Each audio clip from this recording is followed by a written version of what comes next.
안녕하세요. 하나님의 말씀을 배달합니다. 요교교회 박연성 목사입니다. 오늘 공동체 성경 읽기 본문은 역대상 8장에서 10장까지의 말씀인데요. 그 중에서 오늘은 10장 1절 그리고 10장 13절과 14절을 봉독하고 함께 묵상하도록 하겠습니다. 블레셋 사람들과 이스라엘이 싸우더니 이스라엘 사람들이 블레셋 사람들 앞에서 도망하다가 길보아 산에서 죽임을 당하여 엎드려지니라. 사울이 죽은 것은 여호와께 범죄하였기 때문이라. 그가 여호와의 말씀을 지키지 아니하고 또 신접한 자에게 가르치기를 청하고 여호와께 묻지 아니하였으므로 여호와께서 그를 죽이시고 그 나라를 이새의 아들 다윗에게 넘겨주셨더라.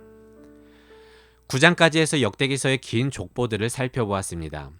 아담부터 시작된 이 족보는 구약의 역사를 한눈에 요약 정리한 것이었는데요. 특히 이스라엘이 고대하는 진정한 왕 다윗의 계보와 신앙 재건의 핵심이 되는 제사를 담당했던 제사장 직분의 레위의 계보를 소개했습니다. 그렇게 역대기서가 집중하는 장차 오실 메시아와 성전 재건에 대한 소망을 엿볼 수가 있었습니다. 그리고 오늘 역대상 10장부터 마지막 29장까지는 다윗 왕의 행적이 소개되는데요. 다윗 왕은 이스라엘이 고대하는 장차 오실 진정한 왕 메시아를 상징하는 인물입니다. 그래서 역대기서에서는 그의 부정적인 모습들, 예를 들어서 사울 왕에게 쫓기는 연약한 모습이나 밧세바를 범했던 부도덕한 일들은 기록에서 제외했고요. 특히 사무엘서에서도 기록하지 않았던 성전 건축 준비나 성전 설계도를 받는 장면을 통해서 하나님께 인정을 받은 선한 부분만을 강조해서 기록하고 있습니다. 이는요, 다윗의 어두운 부분을 숨기고자 함이 아닙니다. 어차피 사무엘서 그리고 열왕기서를 보면 바로 알 수 있는 일 아니겠습니까? 그러니까 역대기서는요, 메시아가 다윗과 같은 왕의 모습으로 오실 것을 말하고자 하는 것입니다. 그런데 오늘 이런 다윗의 전반적인 행적을 소개하기 전에 봉독했듯이 10장에서는요, 이스라엘의 초대 왕인 사울을 소개하고 있습니다. 하지만 사울 왕의 많은 이야기들이 있음에도 그의 죽음을 묘사하면서 그를 평가하고 있는데요.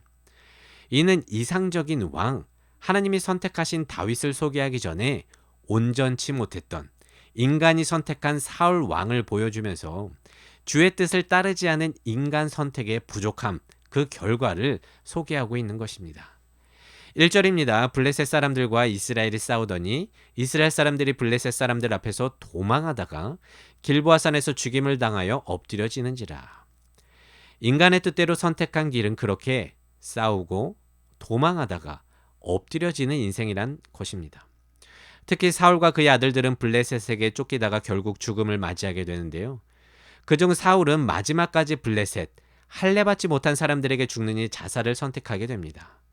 사울 왕은 마지막까지 하나님을 바라보지 못한 것을 창피하게 생각하는 것보다 블레셋에게 죽는 것을 불명예스럽게 여겼다는 것인데요. 아니 여러분, 이게 얼마나 비참한 말로입니까?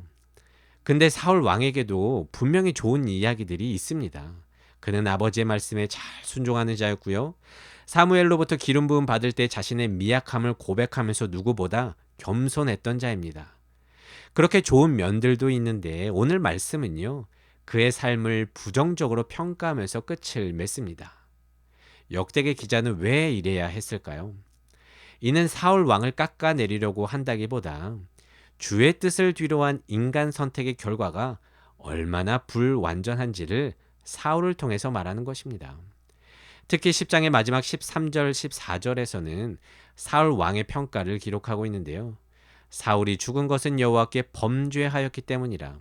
그가 여호와의 말씀을 지키지 아니하고 또 신접한 자에게 가르치기를 청하고 여호와께 묻지 아니하였으므로 여호와께서 그를 죽이고 그 나라를 다윗에게 넘겨준 것이다. 분명 그는 한 나라의 왕으로서 사람들에게 주목받는 삶을 살았을지 모르겠지만 하나님께는 주목받지 못한 채 한계 있는 삶을 살다 다윗에게 바톤을 넘겨주었습니다. 그리고 포로로 돌아온 자들은 신앙 재건과 회복 앞에서 사울 왕을 반면 교사 삼아서 이제는 결코 인간의 생각에 따른 선택이 아니라 오직 하나님의 뜻에 따를 것을 다짐하는 것입니다.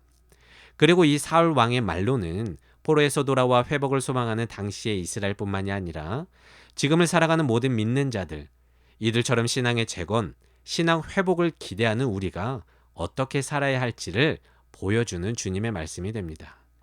우리 역시 사울처럼 주님의 말씀은 뒤로 한 채 신접한 자를 찾는 것처럼 엉뚱한 곳을 기웃거리며 여호와께 묻지 않을 때가 얼마나 많습니까? 하지만 그런 삶은 사람들의 주목은 끌지 모르겠으나 결코 하나님의 주목은 끌지 못할 것입니다. 여러분 믿던 말던 우리네 인생의 끝에는 하나님으로부터 인생의 평가를 받게 되어 있습니다.